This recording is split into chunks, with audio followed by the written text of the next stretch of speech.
Good morning friends, welcome to my channel okay Mohabbat. और आप देख रहे हैं आरज़ू। लास्ट पार्ट में हमने देखा था कि जहाँ पर जो हमारी अद्विका रहती है वो अपने काम के लिए काफ़ी ज़्यादा सिंसियर रहती है, और उस ड्यूरेशन में उसको शनाया से यही प्रॉब्लम रहती है कि वो काम में उसका साथ इतने अच्छे से दे रही है जिसकी वजह से वो अपने घर जाने के लिए तैयार भी नहीं है। और वो उसे बोलती है कि तुम अपने घर जाओ, बिकॉज तुम्हें इस समय अपना टाइम अपने मॉम एंड डैड के साथ बिताना चाहिए, क्योंकि लॉकडाउन हो सकता है और तुम मेरी बात नहीं समझ रही हो। बट शनाया एज यूजुअल जिद्दी रहती है और वह अद्विका मैम को छोड़ना भी नहीं चाहती। अद्विका वहाँ पर ईरा की मदद करती है और उसे आरव को बुलाती है, आरव का ट्रीटमेंट कराती है, और उसके बाद अद्विका और ईरा के बीच में कन्वर्सेशन होती है जिस ड्यूरेशन में वो उसे बता देती है कि उस रात उसने जो हरकत करी थी वो सही नहीं थी, पर उस हरकत की वजह से इम्पैक्ट ये हुआ कि उन दोनों के बीच में इंटीमेशन हो गया। और ये बात सुन के अद्विका पहले तो नॉर्मली रिएक्ट करती है ईरा के सामने, बट वो काफ़ी ज़्यादा हर्ट हो जाती है और ये बोलकर वो कहती है कि मेरी मॉम मुझे बुला रही है, मुझे रख देना चाहिए फ़ोन। अब उसके आगे अद्विका काफ़ी ज़्यादा हर्ट हो चुकी रहती है, और अद्विका का खुद का घर रहता है जिसमें मतलब डुप्लेक्स रहता है, टेरेस रहती है। तो अद्विका यहाँ से इतनी हर्ट हो चुकी रहती है कि वो कहीं पर भी नहीं, वो डायरेक्ट टेरेस पे जाकर बैठ जाती है और चांद की तरफ देख रही रहती है, बहुत भयंकर तरीके से घूरते हुए देख रही रहती है। और वो ऊपर की तरफ देखती है कि ताकि उसकी आंखों में से आंसू न निकले। पर उसके आंखों में से आंसू निकल ही रहे रहते हैं और वो बहुत ज़्यादा अंदर ही अंदर तड़प रही रहती है, उसको बहुत रोना आता है। दूसरी तरफ जो हमारी शनाया रहती है वो घर पर ही रहती है और वो आंटी के पास जाती है और कहती है, हे आंटी, आई नो अभी तो लॉकडाउन लग चुका है एंड मेड यहाँ रहेगी नहीं, और ये सारे काम अब हम लोगों को खुद ही मिलके करने हैं, तो क्या मैं आपकी खाना बनाने में मदद कर दूँ ताकि आपको आगे जाके थोड़ी सी प्रॉब्लम ना हो।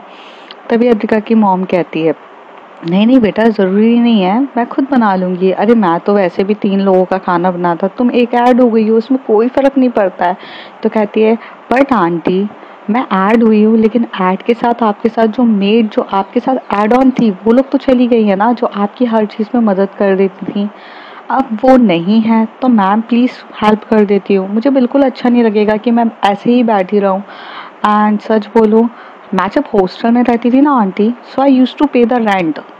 आई मीन मुझे हॉस्टल की फ़ीस भरनी पड़ती थी, फिर वो खाने का भी भरना पड़ता था। यहाँ तो मैं फ्री में रह रही हूँ और मैं कुछ भी पे नहीं कर रही हूँ, तो कम से कम मुझे यहाँ पे आपकी हेल्प करके वो सब चीज़ों को एडजस्ट करने दीजिए ना।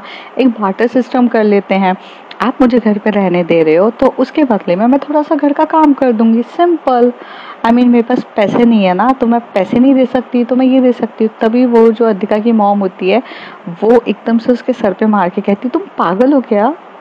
तुम अद्विका की दोस्त हो, अद्विका की इंटर्न हो। I mean what ever the relation you have with Advika मुझे नहीं पता, बट तुम अद्विका की हो, तुमसे पैसे मांगना तो दूर की बात, मैं तुमसे काम भी ना कराऊं, तुम हमारी एक गेस्ट हो और कैसे काम नहीं कराते। तभी शनाया कहते, कम ऑन आंटी, पराया कर दिया ना गेस्ट बोलकर।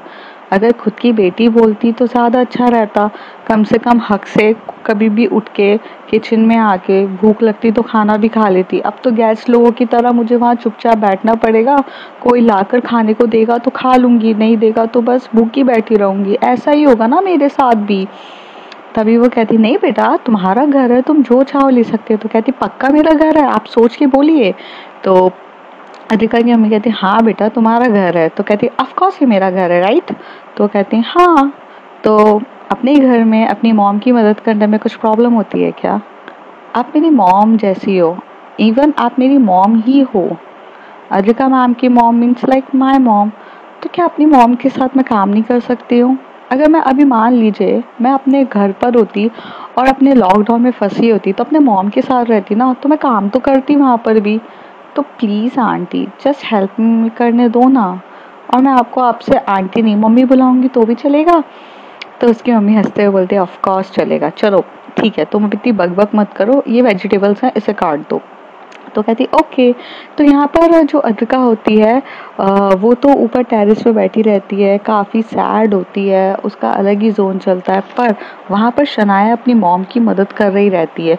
दूसरी तरफ जो ईरा रहती है वो जो फ़ोन कट करती है तो उसे समझ में आता है कि उसने ऐसी बात कह दी है जो अद्रिका को कहीं ना कहीं पेन होगी। लेकिन वो भी सोचती है कि मैं झूठ तो बोल नहीं सकती ना, मैं उसके साथ लॉयर हूँ, मैंने जो किया मैं उसका बता देती हूँ, हाँ वो गलती से हुआ बट मैं उससे झूठ तो नहीं कह सकती ना। तभी वहाँ से ईरा को आवाज़ आती है आरव की। आरव कहता है ईरा। तो ईरा एकदम से भागते हुए आरव के पास जाती है और आरव को मेडिसिन और देती है और कहती है कि तुम बहुत जल्दी ठीक हो जाओगे। तभी आरव बोलता है कि ईरा तुम्हें मुझसे दूर रहना चाहिए, ये क्वारंटाइन में है, तुम बार बार मेरे पास मत आओ। तो कहती है आई नो बट तुम्हें भी तो हर चीज़ की ज़रूरत पड़ जाती है तो मुझे आना ही पड़ेगा। And by the way we are friends ना, तो friends are help each other. तो तभी आरव कहता है you are not friend only, you are the more than friend, you are my wife.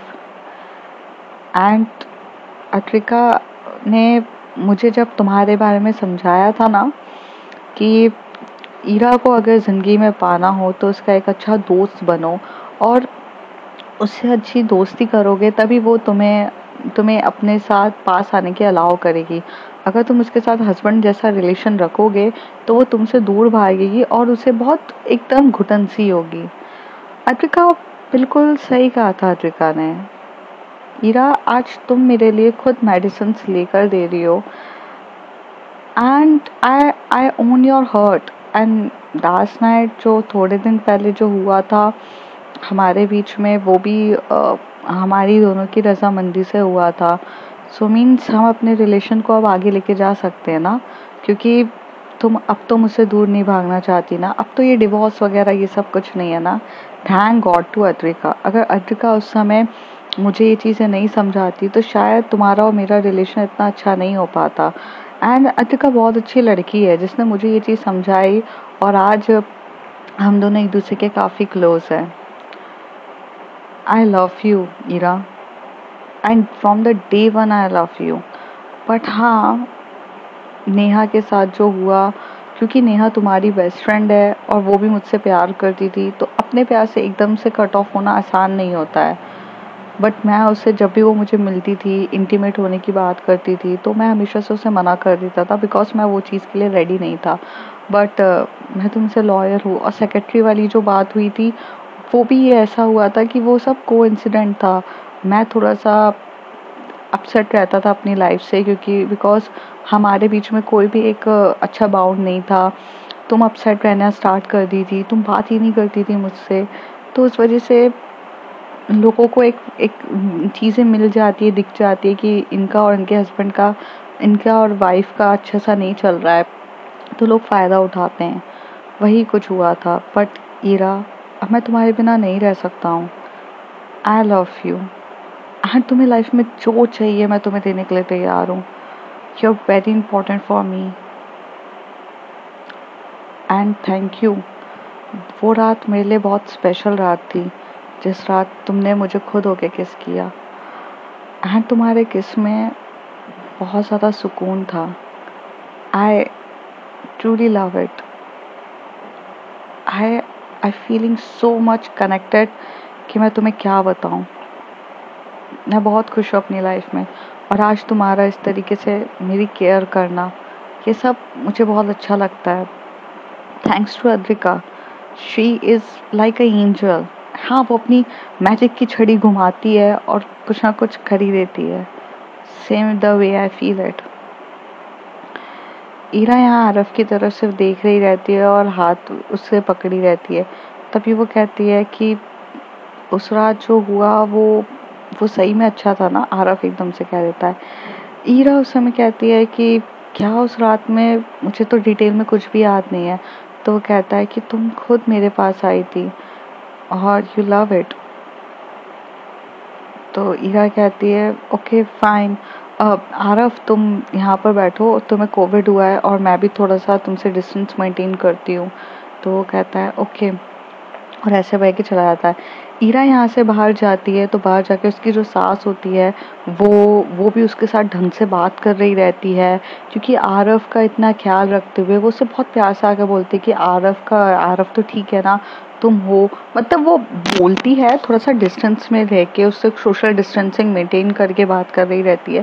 पर ईरा को एक चीज़ समझ में आती है कि अब ऐसा हो चुका है कि अगर आरव के साथ वो अच्छे से रहेगी और अपनी लाइफ को एक अच्छा मोड़ पे लेगी तो उसकी लाइफ अच्छी हो जाएगी। तभी एकदम से उसको तानिया का फ़ोन आता है। तानिया वही फ्रेंड रहती है जो उसकी स्टार्टिंग में रहती है, और फिर जब उसे अद्विका मिली रहती है तो बीच में उन दोनों का कनेक्शन थोड़ा सा फेड अप हो जाता है।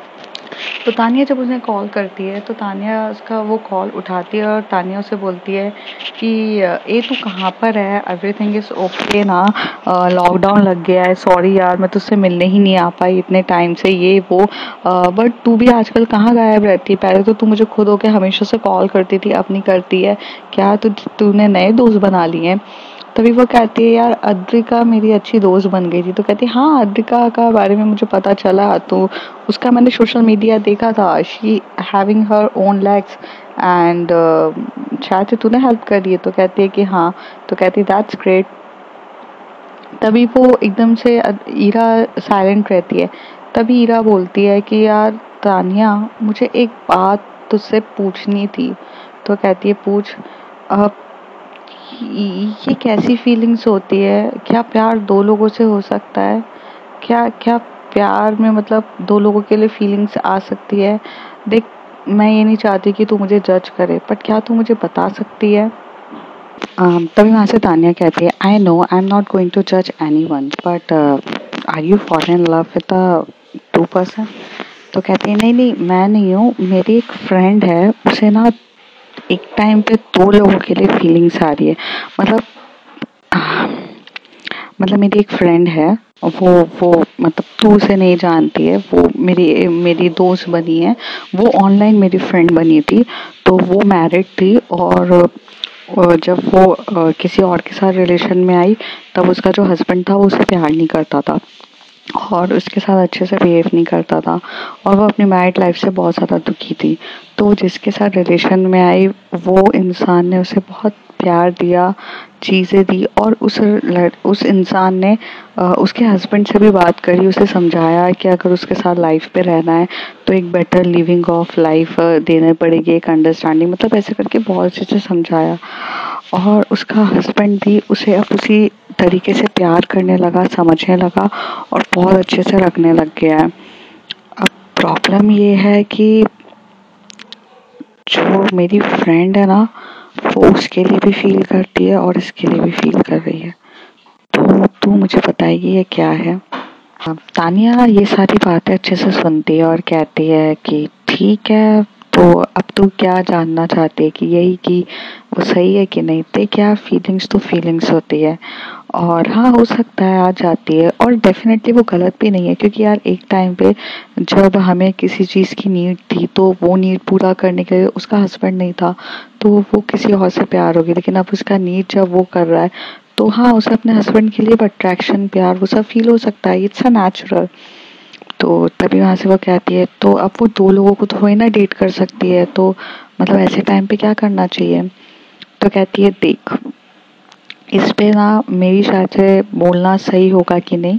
तानिया ये बोलती है ईरा को, कहती है सुन ईरा, मेरे ख्याल से तुझे अपनी फ्रेंड को ये बोलना चाहिए कि जिसके साथ उसे ज़्यादा कंफर्टेबल हो, जिसके साथ उसे फ्यूचर दिखता हो और जिसके साथ वो लाइफ टाइम तक रहने के लिए तैयार है उसके साथ उसे रहना चाहिए। फॉर एग्ज़ाम्पल कि अगर वो अपने पहले वाला मतलब वो दूसरे लड़के से मतलब जो जिस जिस टाइम पे वो जब अपसेट थी उस टाइम पे वो लड़का उसे मिला, उसके साथ उसका प्यार का कनेक्शन हुआ, अगर वो लड़का ये जानकर भी उसके साथ लाइफ टाइम रहने के लिए तैयार है कि वो मैरिड है, उससे डिवोर्स लेके वो उसके साथ हमेशा रह गई और फर्स्ट टाइम उसने उसे उस समय संभाला जिस समय पे वो टूट सी गई थी, तो मुझे ऐसा लगता है कि अगर उसका वो वाला बॉयफ्रेंड अगर उसे हैंडल करने के लिए तैयार है और उसके साथ फ्यूचर देख रहा है, फ्यूचर की चीज़ें, तो उसे उसके साथ रहना चाहिए। और अपने हस्बैंड के साथ अगर इतनी भी कंपैटिबिलिटी नहीं है तो नहीं है, लेकिन अगर उसका हस्बैंड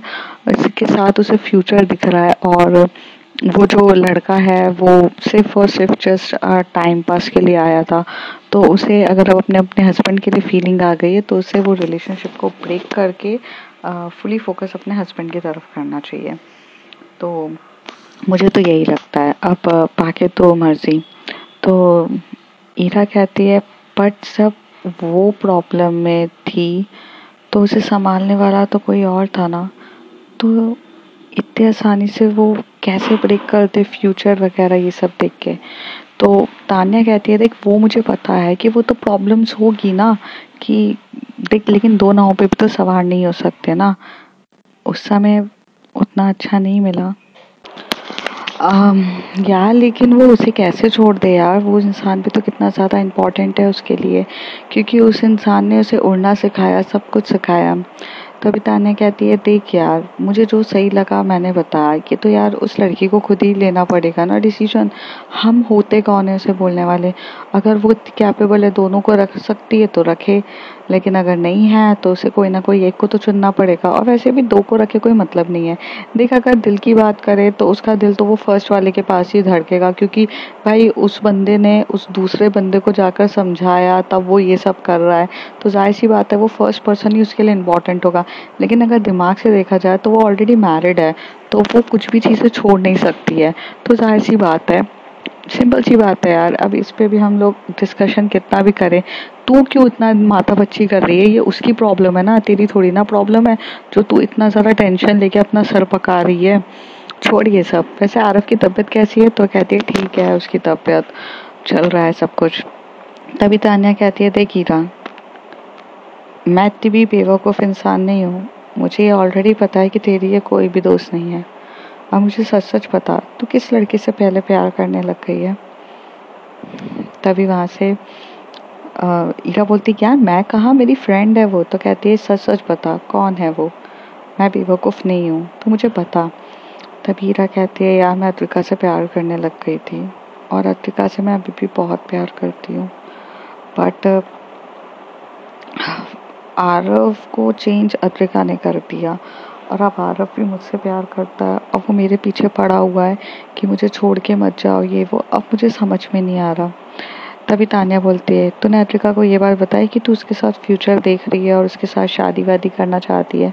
तो वो कहती है यार मैंने उसे सब कुछ बोला, लेकिन वो कहती है कि आरव एक सही इंसान है, वो धोखा नहीं दे सकती है आरव को, क्योंकि आरव अगर गलत इंसान होता तो वो मुझसे शादी करने के लिए रेडी होती और फ्यूचर देखती। लेकिन वो कहती है कि आरव एक सही इंसान है, उसे सही तरीके से गाइडेंस नहीं देती, वो सही हो चुका है। तो अब तुम्हें उसी के साथ रहना चाहिए, उसी के साथ फ्यूचर देखना चाहिए, उसे प्रायोरिटी देनी चाहिए। तब तान्या कहती है तो प्रॉब्लम क्या है। आई मीन अर्तिका कितनी शॉर्टेड लड़की है यार, ऊपर से वो खुद ये कह रही है कि जब आरव तुम्हारे लिए सही है तो तू उसके साथ रहना, तो तू क्या टेंशन में। तो कहती बट अद्विका, तो कहती क्या अद्विका, अद्विका ने खुद बोला है ना। And by the way she is a psychologist, अगर उसने देख के बोला है तो कुछ देख कर ही बोला होगा। मुझे नहीं लगता अद्विका गलत है अपनी जगह, सही बोला है उसने कि उसे फ्यूचर, बट मैं अद्विका से प्यार करती हूँ। तो कहती है हाँ मुझे पता है तू अद्विका से प्यार करती है, बट अद्विका भी तो सही है ना। देख प्यार अपनी जगह है, फ्यूचर अपनी जगह है। अद्विका प्रैक्टिकली होकर सोच के बता रही है चीज़ें। और अब मुझे ऐसा लगता है कि तुझे अब आरव के लिए फीलिंग आने लग गई है, तो तुझे ये अद्विका को साफ साफ बताना चाहिए, ताकि अद्विका भी मतलब मूव ऑन हो सके आगे जाकर। क्योंकि जहाँ तक मैं अद्विका को समझी वो तुझसे बहुत प्यार करती है। क्योंकि प्यार की डेफिनेशन सिर्फ ये नहीं होती है ईरा कि बस हमें अपने आप को खुश रखना है, कि मेरे को मेरी बंदी है मेरे लिए पॉसेसिव। प्यार का मतलब सेक्रीफाइस भी होता है, जो अद्विका ने दिया है। अद्विका ने तुझे सिर्फ अपना बनाने के लिए तुझे तेरे पति से दूर नहीं किया, उल्टा तुझे खुश रखने के लिए, तेरा फ्यूचर के बारे में सोच के उसने तेरे पति को तक चेंज कर दिया। I think it's a true definition of love. और अतिका अच्छी लड़की है। तभी ईरा कहती है पहले तो तू मुझे ये बता, जब मैंने तुझे बताया कि that I am fall in love with Atika, यार एक लड़की से मैं प्यार करने लगी हूँ, तूने ये ऑकवर्ड तरीके से क्यों नहीं किया। तो कहती है क्योंकि मुझे अंदाज़ा था पहले से ही, मुझे अंदाज़ा था कि तुझे अतिका के साथ कनेक्शन हो चुका है, और दूसरी बात, मैं होमोफोबिक नहीं हूँ यार, मुझे इतना फ़र्क नहीं पड़ता है। आजकल तो एलबीजीटी कम्युनिटी के लिए लोग प्रॉपरली सबसे खुलेआम बात कर रहे हैं। टिकटॉक आ चुका है, और इन दिनों तो टिकटॉक कितना ज़्यादा चल रहा है। वो अभी क्या चल रहा है, टिकटॉक में इतना ज़्यादा लोग एलबीजीटी कम्युनिटीज़ के बारे में आ रहा है, सबके लिए आ रहा है। So it's just like it's openly available, और जब हर चीज़ ओपनली अवेलेबल है तो उसके लिए मैं ऐसे रिएक्ट क्यों करूं? हाँ वेल, अत्रिका ने तेरी लाइफ को एक सॉर्ट आउट किया है, वो एक एंजल की तरह आई है। अब तुझे भी उसे अपने रॉयल्टी के हिसाब से बताना चाहिए कि तुझे अब ज़्यादा सही कंफर्टेबल मीन्स आरव के साथ लगने लगे, और तुम दोनों के बीच में कनेक्शन हो चुका है। तो अद्रिका को एज अ बेस्ट फ्रेंड रख, अद्रिका का अब वो रिलेशनशिप में उसको बांध के मतलब। तो कहती बट मैं प्यार करती हूँ यार। तो कहती तो उसकी भी तो खुशी देखना, वो तेरी खुशी के लिए हर एक चीज़ एडजस्ट कर रही है, तो तू भी कर। तो कहती यार मैं उसको खुशी तो रखती हूँ हर चीज़ के लिए। तो तान्या कहती है this time Ira you sounds like a selfish person, okay. तुझे ये बात समझ में नहीं आएगी, शायद तुझे कभी और बात समझ में आए। अच्छा, मैं तुझसे बाद में बात करती हूँ, मुझे ऑफिस से कॉल आ रहा है और मेरा वर्क फ्रॉम होम चल रहा है, तो I am just have to go. और ऐसे कह के वहाँ पे तानिया रख देती है। दूसरी तरफ जो हमारी शनाया रहती है वो उठकर जाती है, और अतिका मैम को खाने के लिए बुला रही रहती है। तो वो जैसे ही यहाँ जाती है, मतलब अपने रूम्स में देखती है, तो वहाँ पे अतिका नहीं दिखती है। फिर वो ऊपर की तरफ जाती है, तो टेरेस की तरफ वहाँ पे अतिका आराम से एक चेयर रहती है, वो वहाँ बैठी रहती है और तारों की तरफ देख रही रहती है। तभी शनाया उनके बाजू में जाकर बैठ जाती है और अतिका मैम की तरफ एक नज़र से देखती है। अतिका मैम थोड़ी देर शनाया की तरफ देखती हैं और अपनी आंखें इधर-उधर कर लेती हैं, और अपनी आंखों में से जो आंसू थे उसको पोंछने की कोशिश करती हैं। तभी शनाया उनका सिर्फ एक हाथ पकड़ती है और अतिका मैम को अपनी ओर मतलब ऐसे टर्न करने के लिए बोलती है, इधर देखो। तो वो उसकी तरफ देखती है। तभी अतिका जैसी शनाया की आंखों में देखती है, वो एकदम से रोने लग जाती है और रोते हुए कहती है, पता है मुझे, मैं कितना भी मतलब मैं कितनी स्टूपिड हूँ ना Shanaya, I am the most stupid girl. मतलब मुझे पता था कि आज नहीं तो कल ये रिलेशनशिप से मुझे दर्द होगा ही, क्योंकि आज नहीं तो कल ईरा अपने हस्बैंड के पास ही जाएगी। मेरे साथ उसका कोई फ्यूचर नहीं है, और वो अपने हस्बैंड के साथ एक मैरिड लाइफ अच्छे से बिताएगी। ये मुझे सब पता था, बट ये सब पता होने के बाद मैं एट करंट मतलब उस समय मैं उसके साथ खुश थी। उस समय मैं थोड़ी सी अपने अलग जोन में थी, और वो आई और मुझे इतनी हैप्पीनेस मिली उसके साथ। मुझे उसके साथ धीरे धीरे कब प्यार हो गया मुझे भी नहीं पता चला। तो मैं सब कुछ जानते हुए भी उससे प्यार कर बैठी, सब कुछ कर बैठी, और सब कुछ हो गया हमारे बीच में। लेकिन मैं मुझे पता होने के बाद भी आज भी मेरा माइंड ये कह रहा है कि यार ये तो तुझे पता था आज नहीं तो होना है, बट फिर भी मुझे हर्ट हो रहा है, मैं रो रही हूँ। तब शनाया बस उसे कुछ नहीं बस देखे जा रही रहती है और पूछती है क्या हुआ। तो कहती है अत्रिका टूट गई है आज। इसलिए नहीं क्योंकि मुझे ऐसा लग रहा था कि मतलब मुझे पता था कि ईरा ईरा आज नहीं तो कल आरव के पास जाएगी, उसके साथ क्लोज होगी, उनका जो एक रिलेशन है वो बाउंड अप होगा, ये मुझे पता था। बट इतनी जल्दी होगा और वो खुद होके करेगी, ये मुझे नहीं पता था, और ये चीज़ मुझे हर्ट कर गई। उस दिन उसने सिर्फ उसे किस नहीं किया था, खुद होके वो इंटीमेट भी हुई है। और की बात वो मुझे आज फ़ोन पे बता रही थी इतने कैजुअल तरीके से, जैसे उसके लिए ये बहुत नॉर्मल है।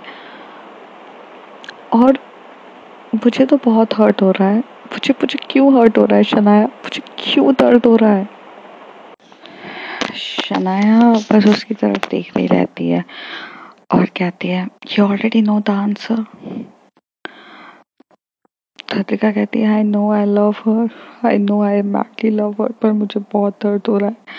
मतलब मैं उसकी लाइफ को एक अच्छे से बेटर एडजस्ट करना चाहती थी, बट ये नहीं सोचा था कि वो खुद होके करेगी। मतलब मुझे ऐसा लगता था कि जब आरफ उसके पास आएगा तो वो उसे अपनी एक रिस्पॉन्सिबिलिटी और ड्यूटी समझ के उससे उसके साथ आगे बढ़ेगी और फिर उन दोनों के बीच में कनेक्शन होगा, बट वो मुझे ही भूल गई, मुझे ही हर चीज़ में हर्ट कर दिया।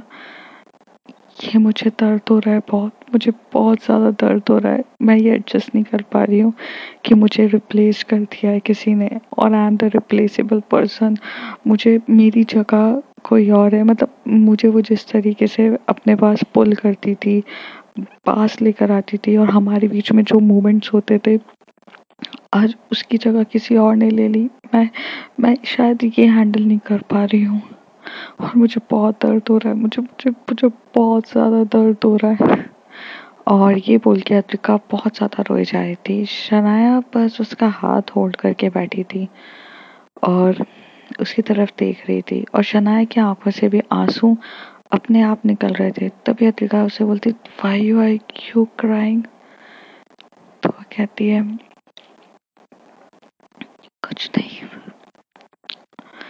तो मुझे मुझे कुछ समझाओगी नहीं? तभी शनाया कहती है, नो, शायद इस समय आपको समझाने की नहीं, आपको समझने की जरूरत है। मैं यहाँ पर आपको समझाने नहीं आई हूँ, मैं सिर्फ समझने आई हूँ, आपका दर्द समझने आई हूँ। और मेरे बोलने से कुछ नहीं होगा। मैं वही वाली बातें, पुरानी बातें ही रिपीट करूंगी जो आप खुद जानती हैं। मैं बस आपके दर्द में आपको शामिल कर होने आई हूँ, बस। अद्रिका ये बात सुनकर बहुत अच्छे से शनाया की तरफ देख रही रहती है और शनाया और उन दोनों की आंखें एक दूसरे से मैच हो रही रहती है। शनाया भी कहीं ना कहीं रो रही रहती है और अद्रिका भी उसको रोता हुआ दिख रहे थे। दोनों काफी ज्यादा एक दूसरे के करीब आ गए थे। दोनों उस दर्द को महसूस कर रहे थे। अद्रिका ये दर्द ईरा के लिए महसूस कर रही थी और ईरा और जो शनाया है वो अद्रिका के लिए दर्द महसूस कर रही थी, क्योंकि अद्रिका से वो इतना बेहद प्यार करती है पर वो उसे समझ नहीं पाती है और अद्रिका ईरा से प्यार करती है। यहाँ ट्रायंगल था बट दोनों एक दूसरे की तरफ बहुत पैशनेट तरीके से और अपनी आंखें नम करके देख रहे थे। थोड़ी देर तक देखने के बाद जैसे ही उन दोनों के बहुत करीब आते हैं, लिप लिप किस मतलब होता है, तभी इतनी देर में ना अद्रिका का फोन बज जाता है और जैसे ही वो भैं भैं करके एकदम से बजता है, वो दोनों एक दूसरे से दूर हो जाते हैं और वो एक्चुअल में उसकी मॉम का फोन रहता है। तो वहाँ से वो बोलते हैं कि तुम दोनों कहाँ चले गए हो, खाना खाने आओ नीचे। तो वो बोलती है, हाँ मॉम मैं आ रही हूँ। अद्रिका अपने आंसू पोंछती है, तभी शनाया कहती है, आंसू पोंछने से कुछ नहीं होगा। एक बात, छोटा मुंह बड़ी बात हो जाएगी अगर बोलूंगी तो, बट सिर्फ इतना बोलूंगी, Adrika ma'am, you are most adorable person, you are just a mind blowing person. आप हमेशा से गलत रिलेशंस में पड़े हैं, that's why you got hurt, but आपके लिए भी कोई एक सही रिलेशन सही टाइम पे आएगा जो आपसे हर एक चीज़ में रह के आपसे प्यार करेगा और आप जैसे हो वैसे एक्सेप्ट करेगा। बस आपको वो प्यार को समझने की और उसे देखने की ज़रूरत है। प्यार गलत नहीं होता है, बस वक्त गलत होता है। और दूसरी चीज़, अपने आप को हर्ट करके कुछ मतलब नहीं है। ये आज नहीं तो कल होना था, तो आज तो अभी हो गया और जो चीज़ अभी हो गई है उसके लिए क्या रोना। आई एम जस्ट सेइंग कि you guys are in the situationship, so please accept that and don't hurt. I know you guys going to be hurt very badly. मेरे समझाने से कुछ नहीं होगा, पर एक वक्त आएगा जहाँ आप खुद समझ जाओगी और मैं सिर्फ उस वक्त का इंतज़ार करूँगी और मैं आपके साथ यहाँ पे हमेशा खड़ी हूँ। अगर आप मुड़ के देखोगे तो मैं आपको वहीं मिलूंगी। चलिए मुंह धोते हैं, खाना खाते हैं। और ऐसे बोलकर वो उसे लेकर जाती है और वहाँ पर वो फ्रेश होते हैं और दोनों होती है अद्रिका बस शनाया की तरफ देख रही रहती है और शनाया भी सिर्फ उससे प्यार से बोल रही रहती, मतलब देख रही रहती है। उन दोनों के बीच में लव्स नहीं होते, लेकिन उन दोनों के बीच में इतना डीपली आई कांटेक्ट हो रहा रहता है कि वो मतलब एक लव से भी बहुत ज़्यादा बड़े हो जाते हैं। दूसरी तरफ जो ईरा रहती है वो अपनी कश्मकश में रहती है कि उसे क्या करना चाहिए, क्या करे। वो शनाया को छोड़, मतलब वो अद्रिका को अपनी ज़िद की वजह से छोड़ना नहीं चाहते कि नहीं, वो तो उसके साथ कमिटेड है। और यहाँ पे आरफ भी उसके उसके लिए अब इम्पोर्टेंट हो जाता है। अब वो दोनों सब अपनी अपनी सिचुएशन में कहीं ना कहीं बहुत गंदे तरीके से फंसे रहते हैं। तो अब आप जानेंगे अगले कुछ एपिसोड्स में। तब तक के लिए bye bye, take care. If you like my story, like, share and subscribe. जाने से पहले सिर्फ इतना कहूँगी कि ये रियलिटी है, और रियलिटी में ऐसा ही होता है, कोई ना कोई अपनी अपनी सिचुएशन में फंसा ही रहता है, और रियल लाइफ में भी ट्रायंगल चलता ही है। तो आपका वक्त जाया ना करते हुए अगले एपिसोड का आप इंतज़ार करिए और एंजॉय करिए। Bye bye.